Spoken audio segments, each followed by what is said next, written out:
Movie start होते ही हमें बाप और बेटा दिखाया जाता है जो उस वक्त बोट में बैठे होते हैं और एलिगेटर्स पकड़ रहे होते हैं। उनमें से बेटा टॉयलेट करने किनारे पर जाता है और जब वो वापस आता है तो वो देखता है कि किसी ने बड़ी बेरहमी से उसके फादर को मार डाला है। लेकिन इससे पहले कि वो कुछ सोच समझ पाता, कुछ कर पाता, कोई पीछे से आकर सिर्फ हाथों से ही उसके 2 टुकड़े कर देता है। इसके बाद हमें दिखाया जाता है बेन जो अपने कुछ फ्रेंड्स के साथ एक फेस्टिवल में आया था। रिसेंटली उसकी 7 साल की फ्रेंड ने उसे छोड़ दिया था, जिसकी वजह से वो काफी अपसेट था और उसको बुलाने की वजह से वो उस फेस्टिवल में आया था। लेकिन उस फेस्टिवल में बहुत ज्यादा लड़कियां थी जिन्हें देखकर उसे उसकी और भी ज्यादा याद आ रही थी। वहाँ पर उसने टूर के बारे में सुना था और वो वहाँ पर जाने का प्लान बनाता है और उसके बाकी फ्रेंड्स में मार्कस जो ना चाहते हुए भी उसके साथ जाने के लिए एग्री हो जाता है। वो दोनों उस शो पर जाते हैं जहाँ पर ये टूर्स करवाए जाते थे। वहाँ का ऑनर उन्हें बताता है कि अब वो टूर नहीं करवाए जाते, जिसकी वजह ये है कि वहाँ जाना अलाउड नहीं है। लेकिन वो उन्हें दूसरी शॉप का एड्रेस बता देता है जो ये टूर अभी भी करवा रहे थे। एड्रेस लेने के बाद वो दोनों उस शॉप पर जाते हैं और वहाँ वो एक लड़के एंड्रयू से मिलते हैं जो ये टूर करवाता था और वहीं पर 2 मॉडल्स भी होते हैं। वो दोनों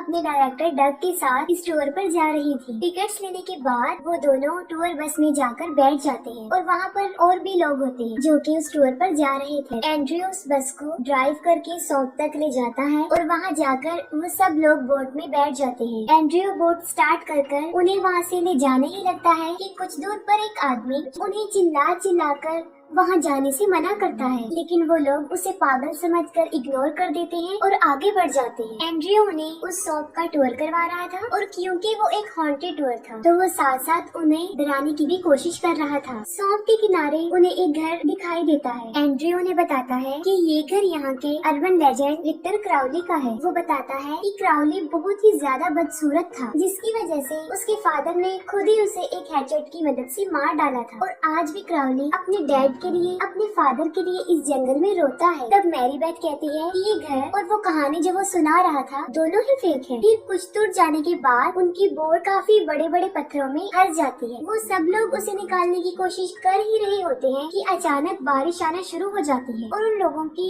इतनी कोशिश करने के बावजूद भी बोट वहाँ से नहीं हिलती और कुछ देर बाद देखते ही देखते वो डूबने लगती है। वो लोग वहाँ पर फंस चुके थे। फिर जिम एक दरख्त पर चढ़कर किनारे तक पहुँचने की कोशिश करता है, लेकिन उसका पाँव स्लिप हो जाता है और एक एलिगेटर उसका पाँव पकड़ लेता है। वो हेल्प के लिए काफी चिल्लाता है, लेकिन कोई भी उसकी हेल्प नहीं करता। तब मैरी बेथ एक गन निकालती है और उससे उस एलिगेटर को शूट कर देती है। फिर वो एक एक करके किनारे तक पहुंच जाते हैं। क्योंकि वो लोग उस मुसीबत में बुरी तरह फंस चुके थे, इसलिए वो एंड्रयू से इस बात का जवाब मांगते हैं और यहाँ पर वो एक्सपोज हो जाता है। वो बताता है कि वो कोई टूर नहीं करवाता, बल्कि कुछ पैसों की वजह से उसके भाई ने ही उसे यहाँ भेजा है और ये उसका दूसरा टूर है। वो ये भी कहता है कि पहला टूर तो बहुत अच्छा रहा, लेकिन दूसरा टूर ये था जिसमें वो फंस चुके थे। बात को टालने के लिए वो मैरी बेथ से पूछता है कि उसके पास गन कहाँ से आई, जिस पर वो कहती है कि वो यहाँ पर किसी को ढूंढने आई है। 2 रात पहले ही उसके फादर और उसका एक भाई यहाँ पर एलिगेटर्स को पकड़ने आए थे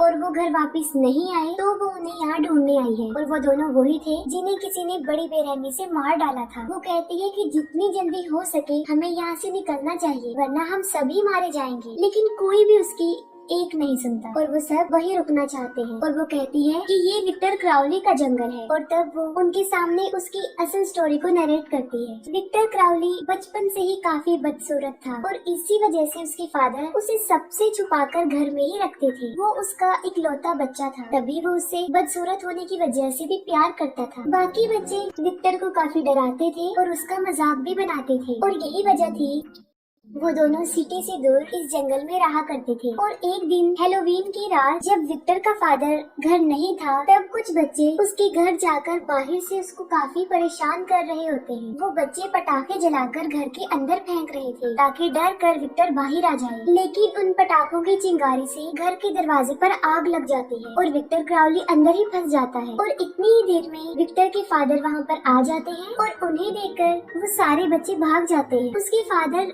डोर को ओपन करने की बहुत कोशिश करते हैं, लेकिन इसका कोई भी फायदा नहीं होता और तब उसके फादर एक हैचेट लेकर उस दरवाजे को तोड़ने लगते हैं। लेकिन वो ये नहीं जानते थे कि दरवाजे की दूसरी साइड पर विक्टर खड़ा हुआ है। दरवाजा तोड़ते हुए वो हैचेट सीधा जाकर विक्टर के सर में लगता है और मौके पर ही वो मर जाता है। अब अपने बेटे की डेथ की वजह से उसे खो देने के बाद उसके फादर का बहुत बुरा हाल हो चुका था और वो 10 साल अपने घर में ही रहे और एक दिन वो भी मर गए। और बस उसी ही दिन से विक्टर क्राउली अपने फादर को उस जंगल में ढूंढता है और इस बीच जो भी उसके रास्ते में आता है वो उसे मार डालता है। ये पूरी कहानी सुन लेने के बाद भी कोई भी उसकी बात पर बिलीव नहीं कर रहा था, बल्कि वो ये कह रहे थे कि हम विक्टर क्राउली के घर को बहुत पीछे छोड़ आए हैं। तब मैरी बेथ कहती है कि वो क्राउली का असली घर नहीं था और वो उन्हें उसका असली घर दिखाती है जो कि बिल्कुल उनके सामने था और रोड तक पहुंचने के लिए उन्हें क्राउली का घर पार करना पड़ेगा। चलते चलते उन्हें एक बहुत खौफनाक आवाज सुनाई देती और कोई भी उस घर की तरफ जाना नहीं चाहता था, लेकिन जिम की हालत काफी खराब हो रही थी। तब शैनन अकेले ही उसको लेकर घर की तरफ बढ़ती है और जैसे ही वो दोनों घर के पास पहुंचते हैं, विक्टर क्राउली निकलकर घर से बाहर आता है और हैचेट से बुरी तरह मार मार कर जिम के 2 टुकड़े कर देता है और तभी शैनन वहाँ से भागने की कोशिश करती है, लेकिन विक्टर क्राउली उससे भी पकड़कर बुरी तरह मार देता है और ये सीन काफी डिस्टर्बिंग है। उसे देखकर बाकी सब तो भाग जाते हैं, लेकिन मैरी बेथ उसे शूट करने लगती है और जैसे ही विक्टर क्राउली उसकी तरफ बढ़ता है वो उस पर गोली चलाकर उसे नीचे गिरा देती है और वो भी वहाँ से भाग जाती है। वो सब फिर से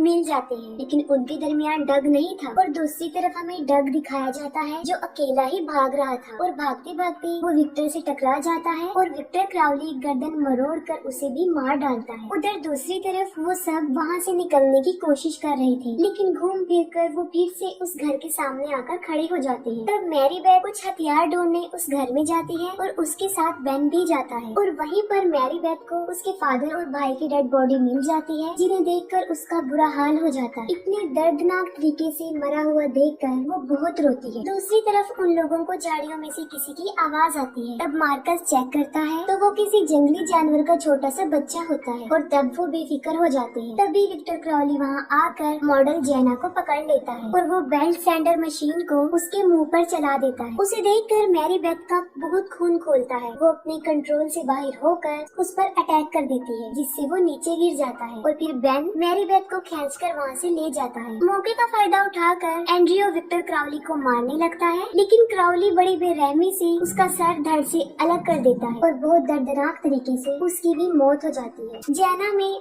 अभी थोड़ी बहुत सांसें बाकी थी, लेकिन विक्टर क्राउली उसे मजीद जिंदा रहने का कोई मौका नहीं देता और वो उसे भी बहुत बुरे तरीके से मार डालता है। अब तक उन सबको पता चल चुका था कि वो यहाँ से बचकर नहीं जा सकते और इसीलिए वो क्राउली को मारने का प्लान बनाते हैं। तब बेन बताता है कि उसने क्राउली के घर में फ्यूल के कंटेनर्स देखे थे और उसकी मदद से वो लोग उसे जलाकर मार सकते हैं और फिर वो सब उसके घर की तरफ बढ़ते हैं। बाहर मार्कस और मैरी बेथ विक्टर क्राउली का ध्यान बटाने की कोशिश करते हैं और इसी दौरान बेन वहाँ पर फ्यूल ढूंढता है और दूसरी तरफ मॉडल मिस्टी बाहर पहरा दे रही होती है। बेन को एक कैन में फ्यूल तो मिल जाता है, लेकिन तभी मिस्टी की बॉडी के पार्ट्स उस पर आकर गिरते हैं और तब वो देखता है कि क्राउली भी उसके सामने आ चुका है। क्राउली अभी उस पर हमला करने ही वाला था, लेकिन मैरी बेथ पीछे से आकर उसे मारते हुए पकड़ लेती है और इसी दौरान बेन उसके ऊपर फ्यूल छिड़क देता है और वो वहाँ पर आग लगा देते हैं और विक्टर क्राउली जलने लगता है और यहाँ पर उन लोगों की किस्मत फिर से पलट जाती है, या हम ये कह सकते हैं कि किस्मत विक्टर क्राउली का कुछ ज्यादा ही साथ दे रही थी और तभी वहाँ पर बारिश हो जाती है और बारिश की वजह से सारी आग बुझ जाती है। ये देखकर वो लोग अब अपना अंजाम जान चुके थे और वो वहाँ से भाग जाते हैं और भागते भागते वो एक कब्रिस्तान तक पहुँच जाते हैं। उन्हें कब्रिस्तान का गेट मिल जाता है, लेकिन बदकिस्मती से सामने से क्राउली आ जाता है। वो लोग जान बचाकर वहाँ से भागने लगते हैं, लेकिन क्राउली मार्कस को पकड़ लेता है और उसे बुरी तरह जकड़ के उसके जिस्म की